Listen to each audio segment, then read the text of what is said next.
You're listening to the BotCast, featuring Nigel Botterill. The BotCast is an Entrepreneur Circle production for club members and above. Hello everybody, hi, welcome to the August edition of the BotCast. Coming to you in the midst of our this magnificent pageant that is the London 2012 Olympics. We're all very excited, guys, aren't we? Oh, definitely. Yeah. Why are we excited, Tom Smith? Because the Olympics, we've just witnessed our first gold medal win. There you go. You can precisely capture the moment or picture when we are recording this, because we have delayed recording this podcast because it was the rowing final when Heather and Helen were rowing for gold and in the pairs, and they won, and it was fantastic, and we got very excited. And we got excited because when on the TV, and those of you that were there will know, we saw Ben Hunt Davis, our Ben, as we now think of him, was in the stands alongside Prince Harry and Prince William. So apparently Ben is now royalty, and he's kind of rowing royalty anyway, isn't he? Yeah, those of you that just wonder what on earth we're talking about, Ben Hunt Davis was our gold medal winning Olympian that we had at the Entrepreneur Circle event in July.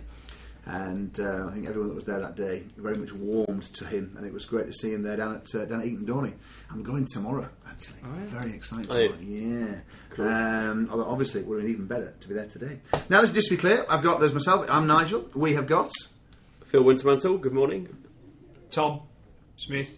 Got my surname for a second. Well, I also thought it was morning when it was afternoon, but never mind. It's afternoon. I'm on the spot. Good afternoon, I'm Mark Creaser. okay. Sounding a little like a newsreader there. There's a little touch of Ricky Gervais in that, actually. Ricky Gervais meets Ron Burgundy there. Good afternoon.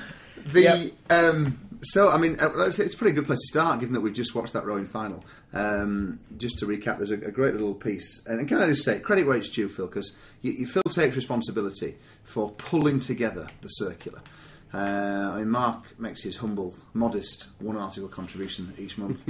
I chuck in my many pennies worth, frankly, in comparison.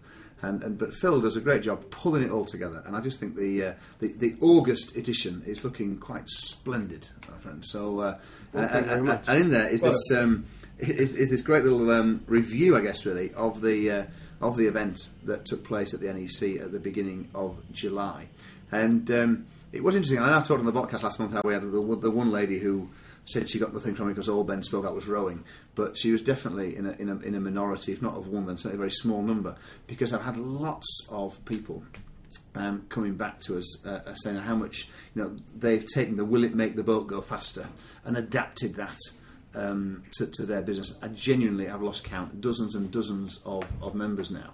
And perhaps if you weren't at that event, and again, what's this all about? Ben Hunt Davis's book. There's a picture of it in the circular on page 11. Is well worth a read, and it's a rare thing from a kind of business book perspective, because it is a riveting good read, as well as actually being darned useful and practical. It's a good story, isn't it? It's a good story. From memory, that the book's got one chapter on the story and then one chapter on the lessons that are pulled from the story. Yeah. And it was the same story, really, with the stage. Part of it was the story and the emotion of his quest to become a medalist at the Olympics, and there were big lessons there for everyone. Yeah, as they're on the book. So quite interesting, because on my behalf, because I wasn't there at the actual event, so I was away that way. It's like reading everything that's come back out of it, and it does almost kind of go back to what we say a lot, is about your quality of your business is determined by the questions you ask, and it's almost they got the one right question they needed to ask, and they kept asking themselves, and it still amazes, and the questions that we get. They being the men's 8 rowing that Ben was part of. They got the right question, and they continually asked it, and you think of some of the questions that we still get sent in, and it's still, there's not enough thought gone into the question, let alone the solution, and that's what really kind of jumped out from me post. You're absolutely right, and it's something I've written about and talked about a lot in the past, and it is true that the questions you ask define your lifestyle. No shadow of a doubt about that, and Yeah, I think you're right. Ben's little question there is on questions. I think it's worth mentioning actually that we kick off the whole circular with a question. this month with the Yes. headline on the first Yeah. page. How can I make that work in my business? Which frustrates me a lot when I see other people kind of dismissing ideas, dismissing potential solutions that could work in their business because it's not on a plate for them. No one said this is how this would work in your business. There's a little bit of thinking to do. Yeah. They've got to do a little bit of joining up the dots. Well, you're so right. It's the whole thinking piece. I mean, there isn't enough thinking done. It would fix a lot of things in this country and mind businesses if people thought a lot more. But it is true, and certainly I think with all the content that we provide in the Circle, that question on the front page of the August circular is absolutely the right question. Yeah. Is look at it. How can I make that work in my business? It's a cracking question. Rather than all he taught us was rowing, and that's not what I do. Yeah. Now, I mean, a nice little lead in there I sent to the headline on your article, Mark, this month. Your one article in the Completely circular. clueless. Completely you are. clueless. This sort of autobiographical piece thing. No. There's no mention of autobiography. If I may, and I'll give you a bit of insight to this headline, because normally I favour a longer headline. I like a little bit of length in a headline, but on this one, I'd written so many words in the article, I thought I'm going to keep my headline short because I might run out of room on the So page. you can get it all in. So it's all in. So yeah. So what did you think? I mean, the article. I'll tell you what the article's about. The article's about how consumers, about how as buyers, we're all of us guided by price to a much larger extent than anything else. Yeah. So the example I've pulled out in here is the wine menu. When you're buying wine, you buy wine on price. That is So true. who am I eating with? What's the occasion? How much shall I Because spend? the reality Yes. is no one knows anything about wine. No one knows anything about wine. They just But the like to think- same is true. It's so not true. I'm No one knows Right, anything. but I'm sweeping generalisation. The same is true to one degree or another with everything. Yes. With any purchase, people are guided by price. I want a new car. How much money have I got to spend on a new car? Not what do I want in the new car. They approach everything from the price angle. And the truth is that affords anyone that's selling anything a great degree of flexibility to guide the purchasing decision by using a couple of little tricks that I've pulled out in here. The one that I like a lot is the price anchoring. Yeah, like that one. So this is how luxury retailers like Ralph Lauren make extremely expensive handbags look like great value by offering them alongside Yeah. hugely expensive handbags. And a £500 handbag is not a cheap handbag, but sat alongside two £5,000 handbags and a £7,000 otter skin handbag. Mrs. Chris thinks it's great value. Oh, it's astonishing value! Astonishing value. And it's a really neat little trick that those luxury retailers are playing. And I mean, you can't. I mean, and everything you're saying is absolutely right here.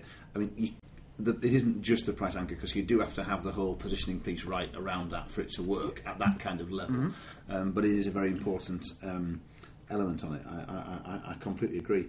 Your rule of three is also worth a little bit of discussion. I remember speaking to Mark about this before this article, and I honestly didn't know Starbucks had A secret coffee. No, secret I'm coffee. with you. It's just hidden. In fact, I've learned two things this week I didn't know. I think you made One that is no, it's not. Because I've tried it. Really? I actually asked for one, and he's right. They got this little secret coffee. shocker! Crease the right! Starbucks is all over the country now. I think you've been too harsh on yourself with this headline. Really? You're not completely clueless. Oh, that's kind of you. And the other thing I learned this week was I had a whole load of my staff yesterday trained on first aid, because apparently it was brought to my attention by inside track member Barbara Cherryman that I had certain obligations legally to have people qualified who were doing events and that's. So long story short, and Barbara was able to provide me the solution to that. So she came yesterday, one of her team came and trained a whole bunch of my staff in first aid. And I found there is actually a secret 999 number that kind of works, Is there? apparently, Across Europe. across Europe, I know this! wherever Really? you are, even if you're like up a mountain with no signal, apparently. But it's so secret, no one It's so knows it. secret. It's not that secret. Well, What? I mean, Why is it? I've got to be I honest, think didn't it's know 112. it is 112. Get in. That is Really? right, that Look at is me with the knowledge. Yeah, not completely clueless. No, You definitely need absolutely to. not. Is that like an international no? Apparently 112 works kind of anywhere. I mean, I wasn't in the course yesterday, but I went about it. But apparently it's a Like an internationally agreed. international number, and even if you're in an area where you've got no signal on your phone, it'll work across all networks on 112, and you can get calls in different places.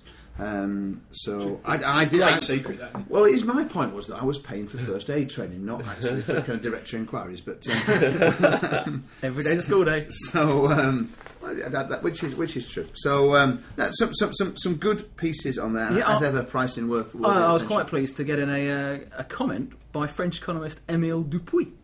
Which, I mean, it's not often, is it really, that you get to quote a French economist in the article. But he's spot on. He's spot on with what he's saying there. What was his name again? Émile Dupuy. No, you said it better first time. How would Maud Todd say it? Émile Dupuy. She's got an That oddly deep deep voice. voice. Really? I'm sorry, It's a Maud. nice follow as well. I know the last couple of BGA meetings have been around sort of pricing and profit as well. Yes. It's a nice follow on that because it's been a big question around those meetings that people have been struggling with. So yeah, good work. We had the BJs in last week, all appearing in Solihull for a day, and we were just kind of plotting and planning the sort of second half of the year with them. And without a shadow of a doubt, the last 2 months, the BJ meetings on pricing for profit have been the two that certainly they're the two that I've received the most kind of feedback on. Yeah, very well received. And hopefully they've helped people quite a bit, because we can all, and pricing's a very fluid thing, and there's always kind of work that can be done around that. The nice little letter on page 13, which is Graham Rowan's note about his newsletter that he introduced following the event in January, the national event that he came to, and I gave a talk about why I believe newsletters were the single most valuable and important thing to build long-term relationships with your customers, and because they have to be done properly. And what I'm talking about is paper and print newsletters, not email ones. And I went through in quite some detail as to why that was the case. And Graham is a great student. Graham does. He thinks a lot. He learns a lot, and he's very good at implementing and deploying as well. And he published. I think February was his first edition when he put out this piece called Wealth Watch, because Graham essentially is helping people to helping baby boomers to kind of provide for their retirement, and there's quite a lot of. He's slightly renegade the way he goes about it. He is. It's a great read, Wealth Watch. Yeah, very good. I've read every copy, cover to cover. I wish there were more pages in there. Graham is a very gifted copywriter, and he introduces and talks about what would otherwise be an extremely dry subject with humour, and it's a very, very good read. And the letter on there, what's great is, so again, the important thing, he has, first of all, he's done it. Second of all, he's done it well.